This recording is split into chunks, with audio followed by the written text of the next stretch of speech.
રાજ્યમાં સ્થાનિક સ્વરાજ્યની ચૂંટણીને લઈને માહોલ ગરમાયો છે. ચૂંટણીને લઈને અનેક વાદ વિવાદો સામે આવી રહ્યા છે. ત્યારે આ ચૂંટણીમાં ભાજપનું જૂથવાદ નરી આંખે દેખાઈ રહ્યું છે. એક પછી એક અનેક વિવાદો સામે આવી રહ્યા છે. નમસ્કાર, સ્વાગત છે આપનું BS9 TV ન્યૂઝ પર સમાચારની સાથે. હું છું આશીષ અઘેરા. આંતરિક ક્લેશ ભાજપને આ વખતે નગરપાલિકાની ચૂંટણીમાં ઘણું નુકસાન પહોંચાડી શકે તેવા દ્રશ્યો સર્જાઈ રહ્યા છે. છેલ્લા ઘણા દિવસોથી જેતપુર સમાચારોમાં હોટ ટોપિક રહ્યું હતું. શું કામ? ક્યાંક ક્રિકેટના મેદાનોમાં ટિકિટ વેચાઈ રહી હતી, તો ક્યાંક કોઈ ઉમેદવારોને પાડી દેવાની વાત હતી. એવામાં ભાજપે પોતાના સ્ટાર પ્રચારકોના નામની જાહેરાત કરી છે. એમાં એક નામ એવું છે જેના પર ઘણા આક્ષેપો પણ થયા છે, અને એ નામ છે પૂર્વ ધારાસભ્ય જસુબેન કોરાટના પુત્ર, યુવા ભાજપના પ્રમુખ પ્રશાંત કોરાટનું.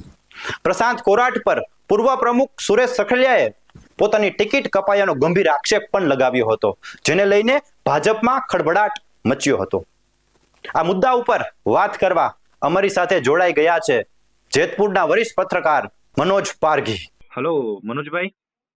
જી હમણાં એક સમાચાર આવ્યા છે અને જેતપુરનો મુદ્દો છે તે બહુ ચર્ચામાં છે કે સ્થાનિક સ્વરાજ્યની ચૂંટણીમાં ટિકિટો માટે જે કાવા દાવા થયા છે અને અનેક લોકોના એમાં નામ ખુલ્યા છે.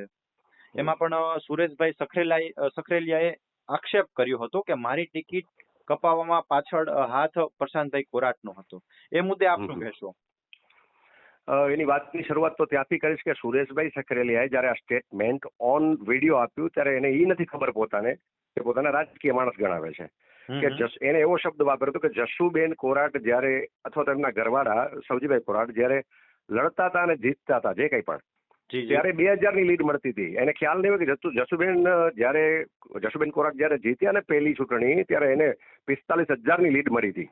એટલે રાજકીય વાતો કરી નાખવી સહેલી છે અને આવી રીતે કોઈની ઉપર આક્ષેપો કરી નાખવા સહેલા છે. રહી વાત પ્રશાંતભાઈ કોરાટની કે પ્રશાંતભાઈ કોરાટે એમની ટિકિટ કાપી છે, તો હવે પહેલી વાત તો એવી છે કે ભાઈ તમે જેના સમર્થક છો, તમે જેમનો રાઈટ હેન્ડ ગણાવો છો, હવે તમારા રાઈટ હેન્ડ છે એ સમાજનું ફંક્શન થાય એટલે જયારે ગમે એવી કોઈની ઉપર આક્ષેપબાજી કરવી, તીર આડું જાય છે ને તીર સીધું જાય છે ને તીર સીધું જશે, અરે ભાઈ તમારા તીરને રોક્યું છે કોણે? પણ આવા સંજોગોમાં એટલે એમના રાઈટ હેન્ડ હોવાને નાતે પણ એની ટિકિટ કપાણી હોય. બીજી વાત કે જે સુરેશભાઈ છે એવું કહેવાય છે કે એમની ઉપર ઘણા બધા આક્ષેપો છે અને ખાસ એમની ઉપર અહીંથી અનેક અરજીઓ થઈ છે કે જ્યારે જે સમયની અંદર એ પોતે અહીંયા નગરપાલિકાના પ્રેસિડેન્ટ રહ્યા છે કે ભ્રષ્ટાચારના મુદ્દા ઉપર ઘણી બધી અરજીઓ થઈ છે, તપાસો પણ ઘણી બધી થઈ અને ઘણી બધી ચાલુ પણ છે. અને રહ્યો પ્રશાંતભાઈનો પ્રશ્ન, તો બની શકે એટલા માટે કે આજે પાર્ટી ઇફકોની ચૂંટણી હોય, પાર્ટી જો કોઈને મેન્ડેટ આપતી હોય તો સહકારી ક્ષેત્રની અંદર જયારે મેન્ડેટ આપવામાં આવે ત્યારે એક વાત સ્પષ્ટ હોય છે કે પાર્ટી એક કમ્પ્લીટલી પસંદ કરેલો એક ઉમેદવાર છે, તો સામાન્ય રીતે એને સપોર્ટ કરવાનો હોય. જયેશભાઈ રાદડિયાએ એની સામે ફોર્મ ભર્યું, જીતા પણ ખરા. આ તો એક પ્રકારે પાર્ટીના મેન્ડેટનો અનાદર કહેવાય. અને એવું પણ કહી શકાય કે જયેશભાઈ રાદડિયા ભારતીય જનતા પાર્ટીના ધારાસભ્ય ખરા, પણ ભારતીય જનતા પાર્ટીને સહકારી ક્ષેત્રમાં હરાવે છે. એટલે આ બાબત પણ રહી શકે કે ભાઈ જયારે કોઈ વ્યક્તિ ભારતીય જનતા પાર્ટી પ્રશાંતભાઈને યુવા ભાજપ પ્રમુખ છે અને એમને સ્થાનિક સ્વરાજ્યની ચૂંટણીના સ્ટાર પ્રચારકો કે જેમાં સાંસદ છે, પૂર્વ ધારાસભ્ય છે, પૂર્વ મંત્રી છે, એ બધાની વચ્ચે એક એવો ચહેરો, યુવા ચહેરો, અને એમને સ્ટાર પ્રચારકમાં એમનું નામ આવે તો શું એ ભારતીય જનતા પાર્ટી પ્રશાંતભાઈ કોરાટને જેતપુરનો આગામી ચહેરો બનાવવા માંગે છે કે જેતપુર વિધાનસભામાં એમને આગામી ચૂંટણીમાં એના માટે તૈયાર કરે છે અને જયેશભાઈનો દબદબો ખતમ કરવા માંગે છે? બની શકે એટલા માટે કે જયેશભાઈ રાદડિયાએ પાર્ટીની જે વિચારધારા છે એને ઓવરટેક કરી છે. કરવા માંગે છે એવું તો નહીં કહું, પણ કરી છે. આ ચૂંટણીને લઈને પાર્ટીની જે વિચારધારા છે, પાર્ટીનો જે શિસ્ત છે એનો ભંગ કર્યો એમ પણ કહી શકાય. પાર્ટીની વિચારધારા છે એને ઓવરટેક કરી કહી શકાય. એટલે કે જે સિનિયર નેતાઓ છે ભૂતકાળમાં, તમને આપણી પાસે દાખલાઓ છે જ, જે ડેપ્યુટી CM હતા એટલે કે ભાઈ નીતિનભાઈ પટેલ, જો એમને પણ એમ કહી દેવામાં આવ્યું કે તમારે નથી લડવાનું, તો એના પછી એને ક્યારેય કોઈ પણ પ્રકારના સ્ટેટમેન્ટો નથી આપ્યા પાર્ટી વિરુદ્ધમાં કે પાર્ટી વિરુદ્ધ કોઈ પ્રવૃત્તિ નથી કરી. હવે એ તો એક CM ના દાવેદાર એમ કહી શકાય, CM પદના દાવેદાર વ્યક્તિ હતા. હવે જો એ પાર્ટીની વિચારધારાને પકડી રાખતા હોય તો અહીંયા એક ધારાસભ્ય પદ લઈને બેઠા હોય અને એ પછી પોતે આવું કરે તો સ્વાભાવિક છે કે પાર્ટી એની સામે કદાચ ડાયરેક્ટ શિસ્તબદ્ધના પગલા લઈએ તો કદાચ પાર્ટીનું ક્યાંક નબળું દેખાય. એટલે આ ચૂંટણીના માહોલમાં ઓલું ઘા ભેગો ઘસરકો આપણે એમ કહેવાય છે, કહેવત છે, એટલે ઘા ભેગો ઘસરકો કરવાની તૈયારીમાં ખરા. એટલે આમ આ મુદ્દા ઉપર રાજકારણ એવું ગરમાયું છે કે હવે ભાજપને શું જયેશભાઈ રાદડિયા ઉપરથી વિશ્વાસ ઉડી ગયો છે? આ જોતા તો અત્યારે જે કંઈ પણ બધું બન્યું છે એ જોતા તો સ્પષ્ટ એવું લાગે કે ભાઈ ખરેખર એને આજે પાર્ટીને હવે વિશ્વાસ નથી તો જ આવું થાય છે. એટલા માટે કે જ્યારે કોઈ વ્યક્તિનો રાઈટ ઇકો વખતે પણ ભાજપના વિરોધમાં રહ્યા અને એક તો વિડીયો આવ્યો હતો કે જેતપુરના ક્રિકેટના મેદાનમાં જયેશભાઈ બેટિંગ કરે છે અને લોકોને કહે છે કે જેને ટિકિટ જોતી હોય એ સરખી બોલિંગ કરો, તો શું સામેવાળા લોકોએ સરખી બોલિંગ નથી કરી? અને એવું કહી શકાય. એટલા માટે કે આજે એટલે એને બીજો ઇન્ટેન્સ હોઈ શકે કે ભાઈ સરખી બોલિંગ કરો એટલે કે હું કહું એમ કરો. હા, મારા હુકમોનું પાલન કરો. હું જેટલું કહું એટલું જ કરો. હું જેમાં હા પાડું એમાં હા પાડો. હું જેમાં ના પાડું એમાં ના પાડો. હું જે જગ્યાએ ઉભો હોઉં ત્યાં જ ઓલું કે હમ જहाँ ખડે હોતે વहीं से લાઈન શરૂ હોતી है. તો એ તો વ્યક્તિગત બાબત હોય ત્યારે થાય. પણ જ્યારે એક પાર્ટી છે, પાર્ટીના પોતાના દરેક પાર્ટીના કંઈક ને કંઈક સિદ્ધાંતો હોય. તો આ સિદ્ધાંતોને પણ એક બાજુ નેવે મૂકી અને હું કંઈક છું એવું સાબિત કરવાનો પ્રયત્ન કરતા હોય તો ભારતીય જનતા પાર્ટી છે એ પહેલેથી આવા કોઈ પણ એવા પોતાના કાર્યકર્તા ધારાસભ્ય કે કોઈ પણ હોય, ચૂંટાયેલા કે ના ચૂંટાયેલા કે સંગઠનનો માણસ, પણ એને એની મૂળ જગ્યા બતાવ્યાના આજ સુધીના દાખલા છે. અને પ્રશાંતભાઈ પોતે રાજકીય પરિવારમાંથી આવે છે, એમનો ઇતિહાસ પણ બહુ છે. જસુબેન કોરાટ આટલા સમય સુધી ધારાસભ્ય રહ્યા હતા અને એમણે જેતપુરનો વિકાસ પણ કર્યો હતો અને પછી એમના વારસામાં રાજકારણ મળ્યું છે પ્રશાંતભાઈને. હા, અરે ખરેખર તો સાહેબ કેવું છે તમને કહું કે આજે સામાન્ય રીતે અત્યારે દરેક જગ્યાએ આખા ગુજરાતમાં નગરપાલિકાની ઇલેક્શનો ચાલુ છે અને ક્યાંક ક્યાંક પેટા ઇલેક્શનો પણ થવાની છે. મોટે ભાગે એવું બનતું આપણે જોઈએ છીએ કે કોઈ એક સામાન્ય નગરપાલિકામાં સદસ્ય પદની ચૂંટણીમાં પણ જો કોઈનું ફોર્મ કપાય એટલે કે એને ટિકિટ ન મળે, જેમ કે તમે જોયું સુરેશભાઈ સખરેલિયા, તો કેવડો હોબાળો કરી મૂકે છે, કેવા સ્ટેટમેન્ટ આપવા માંડે છે.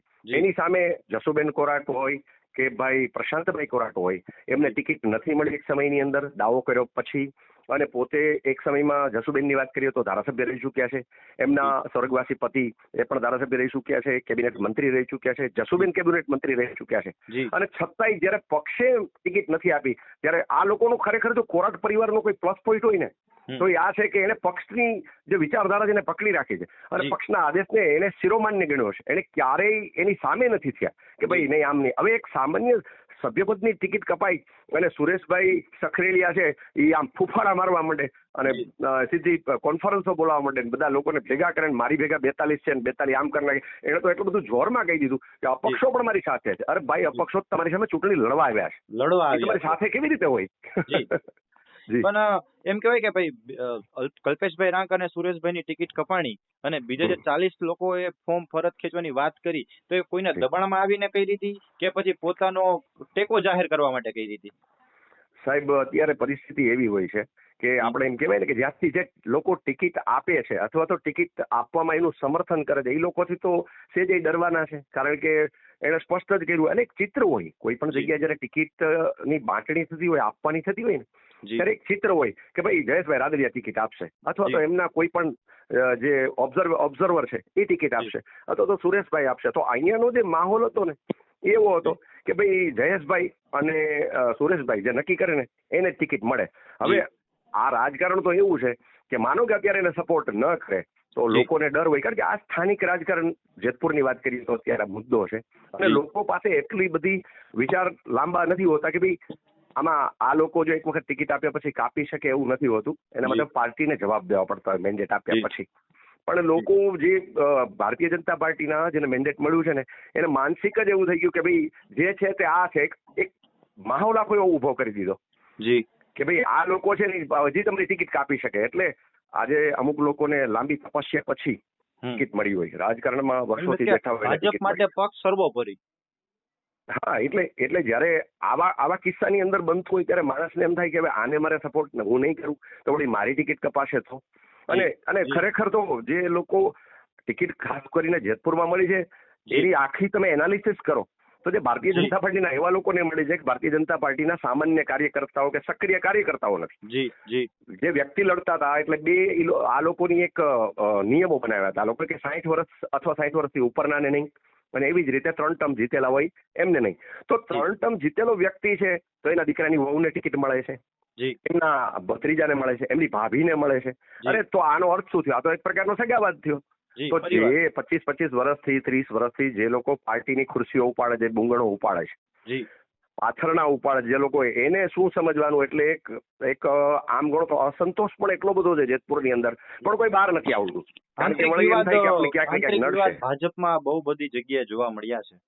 અને મારે જી. છેલ્લે અંતે એક જ સવાલ પૂછવો છે કે ભાઈ જી.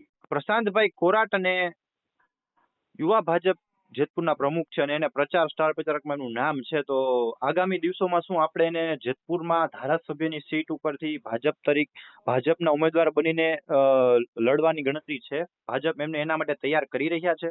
આપનું શું કહેવું? અત્યારે એવું માની શકાય, એટલા માટે કે જો કોઈ પણ વ્યક્તિ એક પાર્ટીની સાથે જોડાઈને એક પાર્ટીના કાર્યકર્તા તરીકે કામ કરતો હોય જી તો જ્યાં સુધી અને એમાં એમને ચૂંટાવીને હોદ્દા ઉપર લાવી શકતી હોય પાર્ટી, તો પાર્ટી એને પાછી ઘરે પણ બેસાડી શકતી હોય. પાર્ટીનો પાવર છે, જી પાર્ટીની તાકાત છે. કોઈ એમ કહેતો કે મને વ્યક્તિગત મતો મળ્યા છે, મારા નામ ઉપર મળ્યા છે, તો એવી રીતે બધી જ જગ્યાએ નથી હોતું. તો અહીંયા જેતપુરની અંદર બહુ લાંબા સમયથી, એટલે કદાચ 30 વર્ષથી વધુ સમયથી ભારતીય જનતા પાર્ટીનું અહીંયા શાસન છે. જી એટલે અહીંયા જે આખું વાતાવરણ છે એ એવું છે કે ભાઈ આ લોકો નક્કી કરે એવું નથી હોતું. પાર્ટીના કાર્યકર્તાઓ, એટલે કે જે છેવાડાનો, નાનામાં નાનો ને શેરીનો જે કાર્યકર્તા છે જી એ પહોંચાડતો હોય છે ત્યાં. એટલે આ પરિસ્થિતિ જોતા અને અત્યારે જે લાગે છે એના ઉપરથી એવું લાગે છે કે એક એને નસીહત આપવા માટેનો પણ આ એક પ્રયત્ન હોય જી પાર્ટીનો, કે ભાઈ જયેશભાઈ રાદડિયા છે એમને જે એક સમયની અંદર ઇફકોની ભૂલો કરી છે, જી અને એવી જ રીતે પાર્ટીમાં જે મુદ્દાઓ સર્જાણા છે, થોડા સામાજિક ટ્રોલ પણ થયા છે, હમણાં સતત ટ્રોલ થાય છે. જી જી તો એવા સંજોગોની અંદર પાર્ટી આવો વિચાર કર્યો હોય તો એમાં એક પાર્ટી તરીકે ઇટ્સ ઓકે, બરોબર છે. જી મનોજભાઈ, આપ અમારી સાથે જોડાયા એ બદલ આપનો ખૂબ ખૂબ આભાર. થેન્ક યુ, આવજો. ઉલ્લેખનીય છે કે ભાજપે ચૂંટણી માટે સ્ટાર પ્રચારકોમાં પ્રશાંત કોરાટનું નામ જાહેર કરતા જેતપુર ભાજપમાં આગામી મોટો ચહેરો કોણ બનશે એ ચિત્ર સ્પષ્ટ કરી દીધું છે. આ સાથે જ કોરનું પત્તું ભાજપ કાપવા માંગે છે તે પણ ચોખ્ખું કરી નાખ્યું છે. સ્થાનિક સ્વરાજ્યની ચૂંટણી માટે ભાજપે જાહેર કરેલા સ્ટાર પ્રચારકોમાં સાંસદ વિનોદ ચાવડા, પૂર્વ મંત્રી ભૂપેન્દ્રસિંહ ચુડાસમા, મંત્રી બળવંતસિંહ રાજપૂત, પૂર્વ મંત્રી બ્રિજેશ મેરજા, શબ્દશરણ તડવી, પ્રદેશ ઉપાધ્યક્ષ ગોરધન ઝડફિયા, પ્રદેશ મહામંત્રી રજની પટેલ અને જેતપુર યુવા ભાજપના પ્રમુખ પ્રશાંત કોરાટનું નામ સામેલ છે. ત્યારે આવડી મોટી જવાબદારી એમને સોંપતા એમના વિરોધીઓના પેટમાં તેલ રેડાયું છે તેવું કહી શકાય તો નવાઈ નહીં. આવા જ ન્યૂઝ જોવા માટે અમારી ચેનલને સબસ્ક્રાઇબ કરો, લાઈક કરો અને શેર કરો.